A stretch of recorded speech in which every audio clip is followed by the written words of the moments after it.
It's really great to be with you. How many of you have actually been down to the LACI campus? Raise your hand. Wow, I love it. Mike works there. Mike Swords is here, one of my colleagues. And he used to work at UCLA. So I'm so glad that so many of you have been down to the campus. And if you haven't, we invite you to come visit and experience the magic that happens in the hallways, in the meeting rooms, and at the desks with our entrepreneurs and all the people that we're so blessed to be able to bring together in this extraordinary innovation that the city set out to create many years ago. I'll come back to that in a second. And talking to Nathan and his colleagues, one of the questions they asked me to answer here today is like, why did I get involved in climate? How did that happen? And I could say, my son was born. I figured I got to take care of the planet. There's something I got to do to make sure we have a good future for him. I could say, I saw a business opportunity, or how do we move capital to mission? But the real answer is, my dad tells me, he passed away last year, but he used to tell this story that when I was 5 and we were at the park across the street where we lived, there was a busy weekend, and the picnic tables and all the grounds of this great park, Griseda Park, across the street from where we lived, was just full of litter.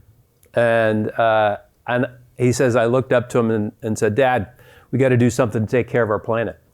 And I look back and I'm like, why did that come to me as a 5-year-old? Like, what was it? And it hit me later that my brother, who was 9 years older, made a Super 8 film. Must have been for the first Earth Day in 1970. I'm dating myself. That was about that time. Because I remember it vividly, this Super 8 footage of him coming in close to the tailpipe and the emissions coming out of our Pontiac Bonneville, looking up in the sky and seeing the jet plane flying over and the exhaust coming out. And really, something about it didn't make sense to me. It wasn't just the vivid reminder of pollution, but it was really that something was wrong. A little older, I grew up in a town called Modesto, and if you know the Central Valley, Modesto, when I was a kid, was 40, 60, 50,000, 60,000 people, exploded to be a bedroom community for the San Francisco Bay Area.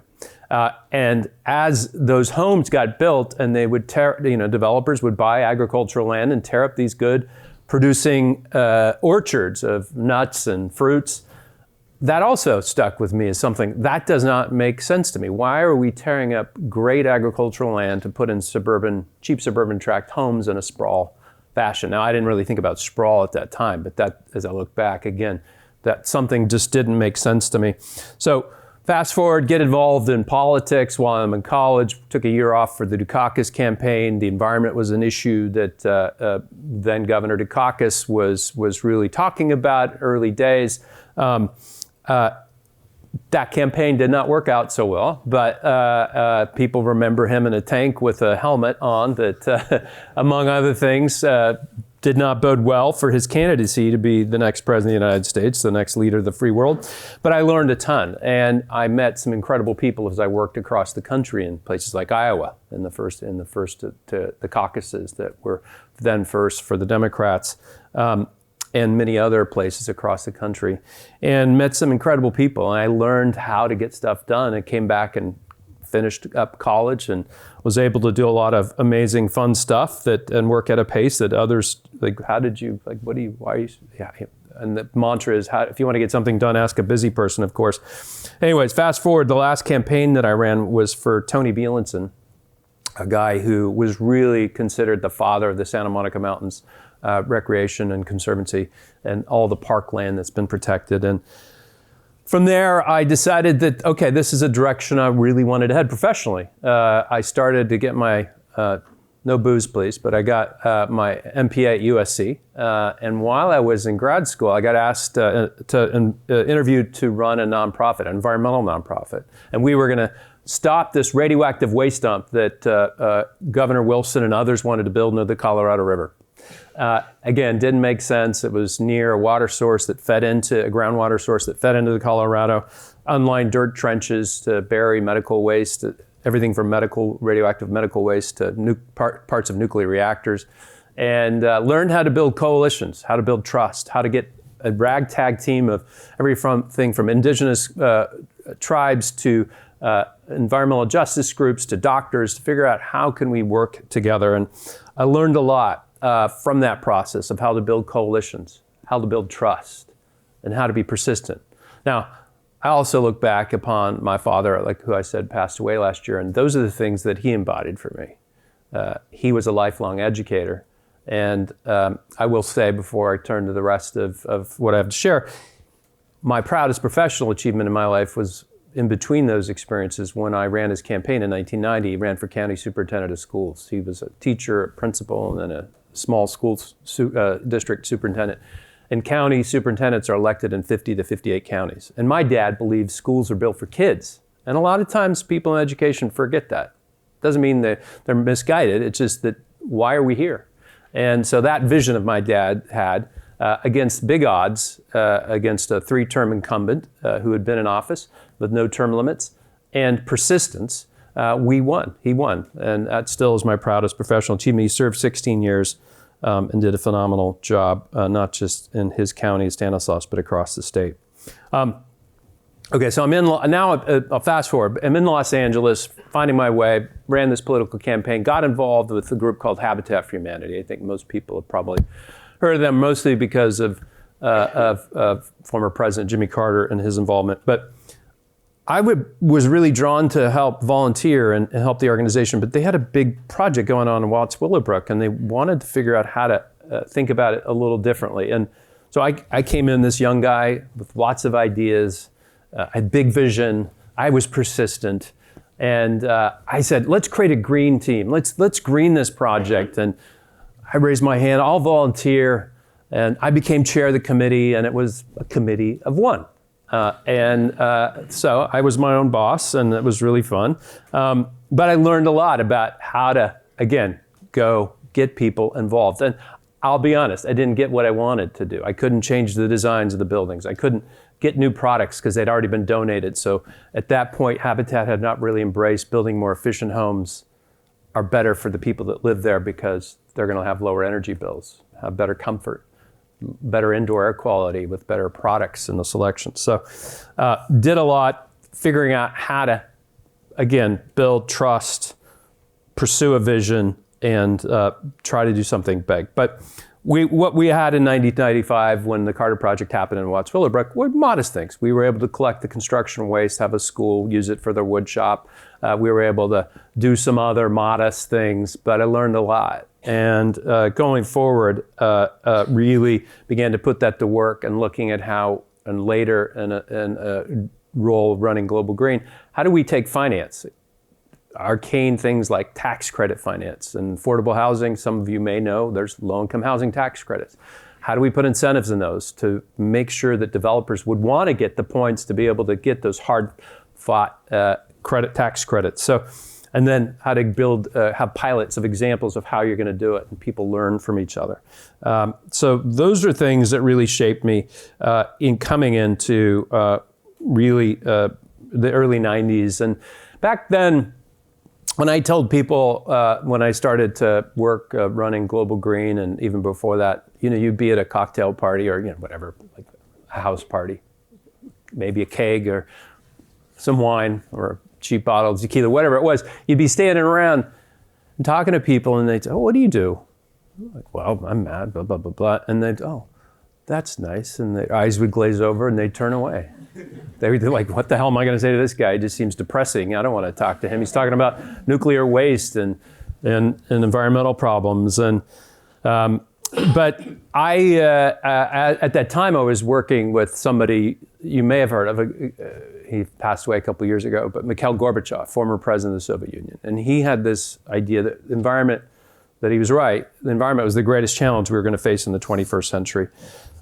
So I was able to work with him for over 20 years in a role running this nonprofit, and not only got to work on nuclear weapons and chemical weapons destruction, demilitarization, wrote a paper on tactical nuclear weapons, learned a ton from this man who had the courage to allow the Soviet Union, even though that's not what he wanted, to allow the courage to allow the Soviet Union to disintegrate.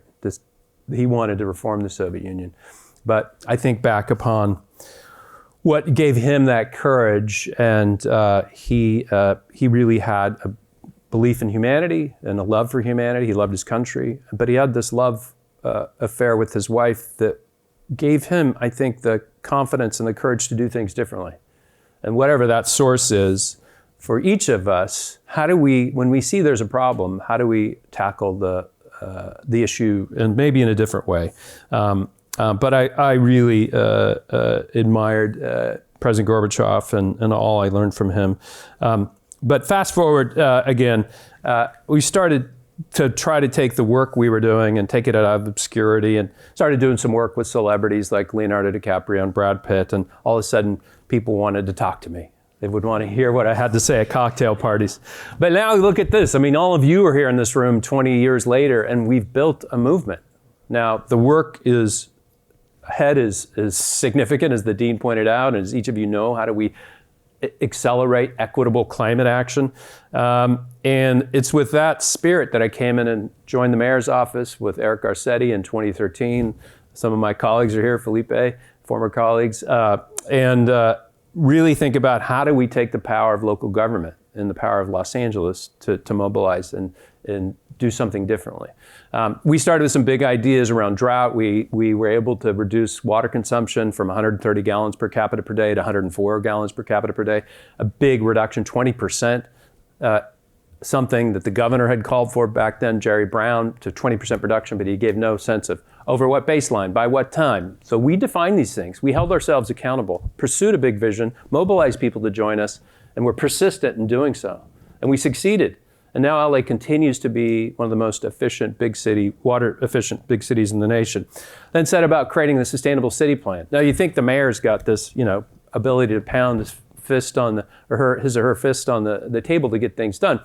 Well, LA is a semi-weak mayor system. So it really, yes, it can work with council and others to get things done, but we had to build trust to put out our bold sustainable city plan, getting general managers at LAX and LAWA or the port to sign on to the first zero-emission trucks goals of any of its kind in the nation, to get 50% of the cars, a policy in place for 50% of the cars to be purchased every year in the fleet to be electric, where that was the biggest, most ambitious target of any city or state at the time, and really focusing on environmental justice. And learned so much from that. Again, building coalitions, building trust, having a vision, and being persistent, because there were times when there was a brick wall between me and where I wanted to go, and I had to figure out how to get either keep people to help me climb over and help me over, or tunnel under, or find a way through.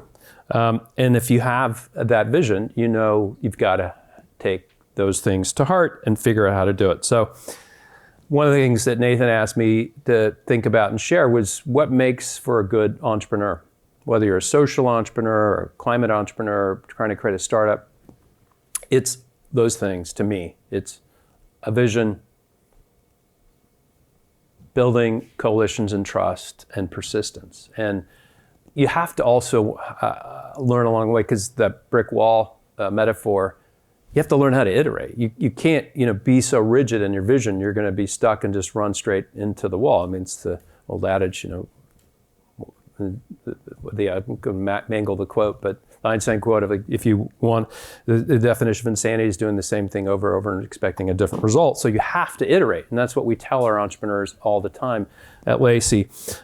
So we're really, really blessed to be in this place and in this organization of the LA Cleantech Incubator, and we do three things. I'll talk about it quickly before we wrap up and turn to questions. Is we're helping startups scale their big ideas, and we're really leaning in to support underrepresented founders, Black, brown, and women founders in particular. How do we give them access to capital? So we have a debt fund that doesn't require personal collateral or credit scores, which is an important thing when you think about generational wealth and the challenges people face, and being able to get a loan if you're an entrepreneur. Getting working capital is cheaper than venture. Debt is cheaper than venture. So how do we get these tools in the hands of people? So we've been really thinking about how we do that. We've created some bold partnerships. Again, building trust and coalitions with a grand, big vision and persistence to make it happen. So we've created a transportation electrification partnership to achieve big things by the time the world arrives here in LA for the 2028 Olympics. We said we're going to we're going to get 80% of the cars sold in the county to be electric. People thought we were crazy. Now we're on the path to get there. Even with all the clickbait stories out there of the sales of EVs slowing, they're still growing at a very fast clip, and the charging infrastructure is coming. And so we know we can get there. And then we created a workforce training program. How do we prepare people? EV charger maintenance, really IT jobs, not the electrical part. Electrical safety, how to work around electrical equipment, but really figure out why is something not working. Software, firmware, internet connection issues are usually the challenge when a microgrid or a charger isn't working. And really, again, doubling down on how we bring together equity and climate. And we're doing pilots in low-income disadvantaged communities to see how we can take something that was originally offered from an entrepreneur to a luxury property owner to be a solution for low-income residents. So we partnered with the Housing Authority in Los Angeles to put an EV car share program at a public housing location, dedicated only to the public housing residents. We used some funding we got from the state legislature that Mike and I worked on to subsidize that, so that something that cost $12 an hour at one of these Wilshire luxury properties, for these families costs $5 an hour. And they could figure out how to take a loved one to the doctor when they didn't have access to adequate transportation, let alone access to a reliable car. Things that are really needed in LA, as you know, public transit is getting better. But there are times in this city where you just really need a car. And so we've been able to figure out how to invest in communities at the same time. So I'll just wrap up and say, I think I'll repeat it one last time. For me, what makes a great entrepreneur is having a bold vision, capability, and the commitment to build trust and partnerships, and to be persistent. And whatever you're doing, as you think about what's next after this great program, and whatever you're doing, if you're not a student, my call to action is, whatever it is, take responsibility for a corner of your world. We can't solve everything alone. Not everything has to be the grand world-changing vision, Elon Musk, mantra of whatever this 1.0, the plan to save the world, or whatever it was. I can't remember what he called it. But God bless him.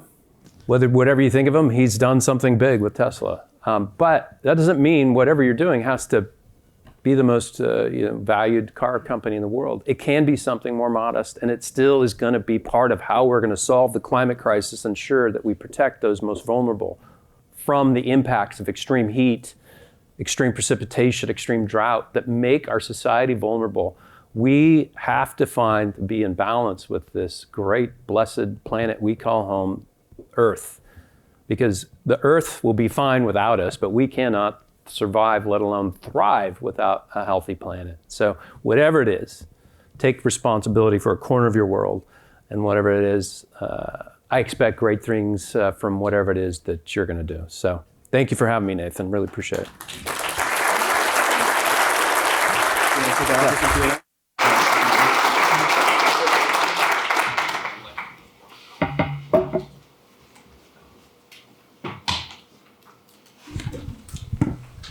Cool, thank you. I think we'll probably start with a question that you kind of talked about a little bit, but maybe elaborate on a little bit more. How can academic institutions like UCLA, or even like high schools and other schools, support LA's clean energy transition, and how can we as students help with that? We've certainly, over the course of my career, have worked with different university student research groups who come in and help think through a problem. We've done that with LACI and students from UCLA and USC and other institutions. So if it's whatever it is, a capstone project or a research project, we've been able to do that. And I think it's one of the things that you and your fellow students can think about is, how do you tackle whatever issues and bring those solutions to an organization like LACI or someone else that are a research problem, and recognize that for an organization to take that on, it's a commitment. It's not like, hey, we're offering free research and gosh, why would you turn us down? The organization has to be able to have the capacity to guide it, support it, provide feedback, and then utilize it. So I think that's one. For high school and I would say even middle school students, we've done a couple things. We have a middle school girls program that is all about focusing on STEM education. So we'll bring in 3 different middle schools right now, predominantly from disadvantaged communities, and give them a design challenge. And this last one we did was how to take and create circular fashion solutions. Before that, it was how to create EV buses for schools. And we have them do the work. They have mentors come in, like some of our female founders, like Lauren Groper, who started Repurpose 10 years ago, and it's now at over $50 million in annual sales in her compostable products, to inspire them to not just pursue STEM education, but maybe as they go forth to think about becoming the next game-changing female woman entrepreneur in the clean tech space. So I think there are ways to do that. And then, for high school students, same thing. Like, take a little responsibility for a corner of the world and figure out what you can do to make your school better or your community better. You see a lot of inspiring stories, and the same thing here at UCLA. Looking at our economy and society now and in the future, how much attention should we focus on instilling sustainable practices versus creating new sustainable products? Well, some of you may be aware of this debate, like, if we just figure out how to get, for years in late 90s, early 2000s, worked on what are the ways we could lower the cost of solar. Back then it was $8 a watt. Now it's sub 50 cents, 40 cents, 30 cents. So we didn't really get disruption in solar from efficiency. I think we were 8 to 10 to 15, 18. Now it's a little like 20, 22% efficiency of the panels, but we got real disruption of the cost. And that came from a couple different ways. One was getting governments like Germany and the state of California to put in robust incentives on the demand side. But of course, the big game changer was when China invested in the manufacturing sector for solar. But that alone, pick whatever it is, that alone is not enough. There's so many resources and so many places to live and so much fresh water on this planet. So it's got to be a combination of game-changing technological hardware and software solutions with some shift in behavior and actions. And what's the motivation? It can't just be morality and values. That's part of it. For some people, they're motivated by that, thankfully. Others, it's cost. Sometimes it's cool. Right, that's part of what we used to do when we put celebrities into the Oscars and hybrid cars to try to make them fun and cool to drive. Part of it, so I think it's all the above. It's got to be both. How does LACI partner with other incubators and accelerators, both nationally and globally? This sounds like a plant from Mike Swords, because he runs this great coalition of incubators for us nationally, where we took a look at how much federal funding is provided to clean energy incubators across the country. We put billions and billions of dollars into national energy labs, which is a great investment, but they're really not very good at commercializing technologies, if you're familiar with the labs. Clean energy incubators have been created over the last 10 to 15 years to do that. But the most in any one year the federal government has put into clean energy incubators is $5 million, which is absurd. And so we've been pushing to get that up from 5 to modest increase to 15. If you know budget politics and DC, it seems like that's a lot of work for a threefold increase to what is still much a drop in the bucket. But we work with incubators like Greentown Labs out of Boston, and they have a place in Houston. We work with Evergreen Climate Solutions. We work with Elemental Accelerator. We work with Virtue Labs out of Portland. I think about 25 to 30 different incubators and accelerators from every corner of the United States, and including Alaska and Hawaii. And it's really, it's not only edifying to bring people together and share, lessons and learned, just as it is great to bring our startup founders together and they share. We had a happy hour last night, and earlier founders were talking to later stage founders, and so much can be learned from each other. And the same is true with incubators. So we work a lot with organizations from across the state and the country. You mentioned your experience with hazardous waste. How is LA addressing the chemical waste created by the production and disposal of electric vehicles? I don't think we've seen enough to, my answer, preface it, did not say it's not a concern or issue. We haven't seen enough of the batteries, the end of life batteries come out here to be an issue in Los Angeles with electric vehicles. I think what we have seen, if you're familiar with Redwood Materials and J.B. Strouthville, who came from Tesla, is really a rapid growth. And what do we do to take old car batteries and other batteries and refurbish them or recycle them and extract the lithium and put it back to good use? And about 15, 20 years ago, I went to the Eastern Congo and on 2 different trips. And I saw what was going on, like the horrible atrocities going on in Eastern Congo, and what it was doing, not just to women and girls, but to just families, and the violence perpetuated. So came back and had a piece of legislation introduced to see how the state of California could play its role by buying refurbished electronics. The Electronics Association killed the bill. But it really, I got educated about what are we going to do with end-of-life products so we can be less dependent on critical materials from war-torn areas or other countries. And we're seeing that with the big push from the Inflation Reduction Act, with Salton Sea producing lithium from the geothermal production there. We have a startup that is focused on that. Blanking on the name right now, but really looking at how we take a holistic approach of, all right, end of life, and how do we then look for other more sustainable material sources. What are the most effective strategies you have learned throughout your career to build trust and partnerships with groups who have different visions? Well, I think being upfront about what you're trying to do and where you want to go is number one. The next is really listening to them and hearing what they have to say. Whatever their position makes you uncomfortable, or like how the hell we're going to get that done. Whatever your reaction is to make them feel heard, and the challenges they face. So, like when I was in the mayor's office, sat down with the general manager of LAWA, and Felipe remembers some of these stories. He really resistant to doing anything. FAA was always like, FAA is not going to allow us to. Well, why has Chicago got solar at their airport, and why don't we? The FAA must have proved that. Why is it different here? So you also need to be persistent when they come up with obstacles. Like, how do you turn it into an opportunity that then makes them look good, or create a success that it becomes a win-win? And I think that's the other aspect, is how to create those win-wins. What parts of LA's energy transition are often overlooked or not talked about enough?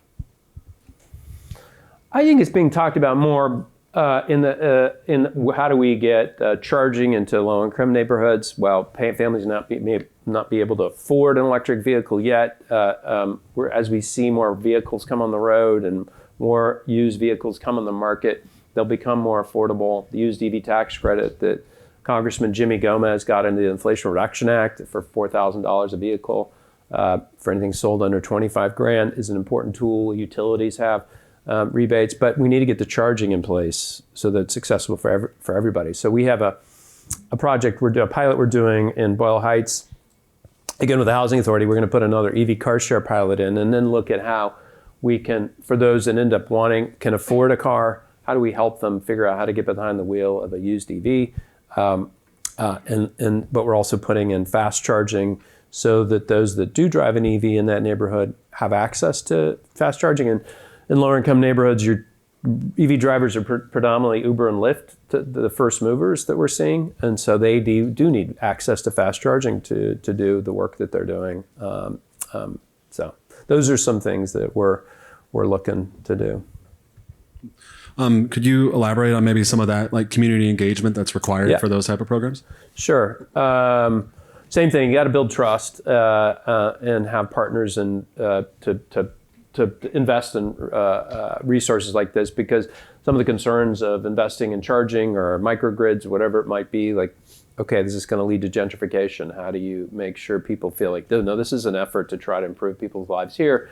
We can't control the market forces, but at the same time, the intention is not that this is a precursor to gentrification and people being priced out of their own neighborhood. In public housing, obviously, that's going to be dedicated for a long time for those residents. So That's a clear investment, but it also then to get other people exposed to the technologies as they're deployed and rolled out. So that is another form of building trust. And we use the resident coaches and pay them a small stipend to help educate people on, hey, this is an EV, this is how it works, this is how you use the app to get access, this is how the charger works.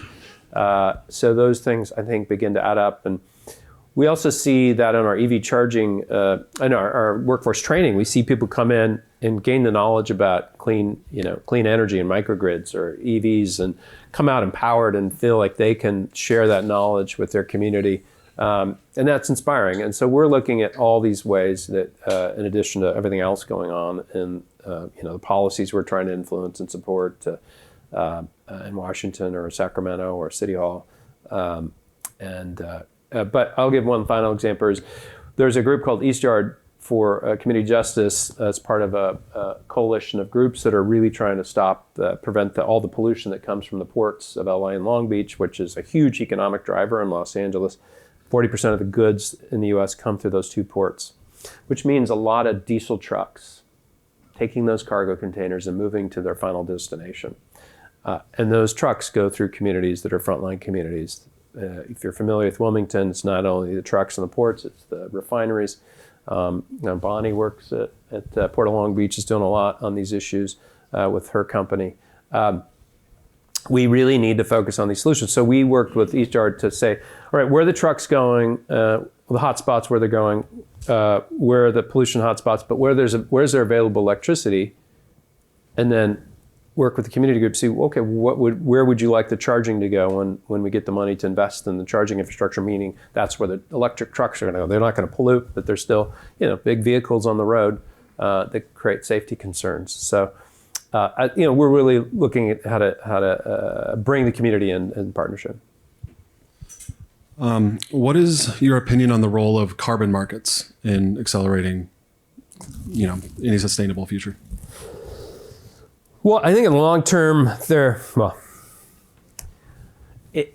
cap and trade in California has been an enormous tool. And we continue to ratchet it down as we get new policies in place that make requirements that don't become voluntary. The band of opportunity for carbon markets narrow in California.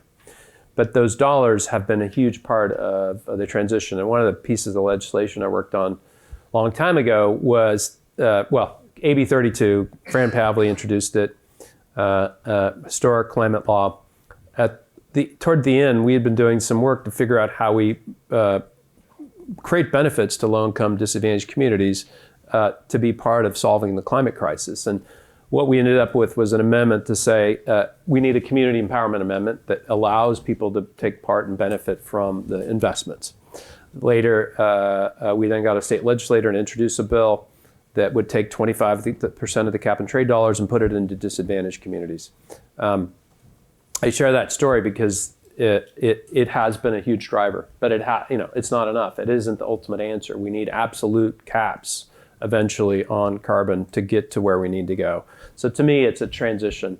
And the voluntary carbon markets are really squishy. There's some good stuff out there that's better than others, but it's really hard. I tried to get, when I was in the mayor's office and ran a group called Climate Mayors of trying to get mayors across the country to use California offsets, the urban forestry. You have to sign a 99-year contract to keep that in place to get the urban forestry credits. No city attorney will do that. So there's also legal obstacles to have, and that's the highest standard of like sort of verification and implementation of sort of the TCR Climate Action Registry, California sort of certified carbon credits, but they're hard to achieve. So absolute reductions are really where we need to go. All right, I think final question. We'll try to end on a little bit of a more optimistic note. What technology, social movement, or policy makes you most positive or optimistic about the future? Well, having been saying for 30 years, we need the federal government fails to act, local and state governments will lead the way. Thank God for the Inflation Reduction Act and Joe Biden. That is historic and is a game changer. Say what you will about Joe Biden's age. He got something done that nobody else ever got done And the Congress, of course, played a huge role in that. And it's a game changer. And hopefully it stays in place, and there's not somebody in the White House that's going to roll it back in November. So I think that is of critical importance, but we need to build on it. It's not just, it's sort of like mowing Mulholland saying, here it is, take it. Like the water is here now. Now we take advantage of this Inflation Reduction Act. It's not easy, and there's lots of boundaries and barriers to the where you can use the tax credits and the incentives. But we have to figure out how to leverage it, and how do we use it to unlock private capital and philanthropic capital and other blended finance solutions that are going to be part of getting the types of investments into disadvantaged low-income communities, along with the early adopters that are predominantly wealthier individuals who know how to navigate those complex processes. I'm really excited about the holistic model LACI is leading, and it's not a policy, but we're out there advocating for policies. We're creating partnerships to do big things on clean energy and transportation electrification by the time of the Olympics. Workforce training, the startup incubation. It's really a holistic model that we hope influences the world. And we have one thing I'll share to close is we're refining it. But when a startup founder comes into our program, we allow them we give them a score, impact score, that looks at sort of the potential environmental impact, but also whatever current policies, commitments they have in place that follow along, for lack of a better reference, ESG. And community, social, employee impact, are they? And so the early stage, we can't hold them to too high a bar, but at the same time, we want them to bake in the values that are going to create the companies that are going to really change the world. It isn't just about the killer app or tech solution, but it's about creating the culture and the values we need. So we allow those founders, based on that score, we give them a price for entry to the program between 1.5% and 3%. Of course, it also looks at, have they raised capital? Are they in revenue? All the business fundamentals. But if at the end of the 2-year program, we allow them to earn up to 50% of that equity stake back if they've shown demonstrable improvement, and we can verify. It's sort of the old trust but verify of like how are they implementing. And so it's the only thing like it in the world. Will that lead to investors approaching things differently? No. But it might influence how people think as we roll it out, and how we create shared success with our startup founders and try to tackle the problem a little differently. I think that's a great way to end it. Thank you so much, Matt. Thank you. Appreciate it.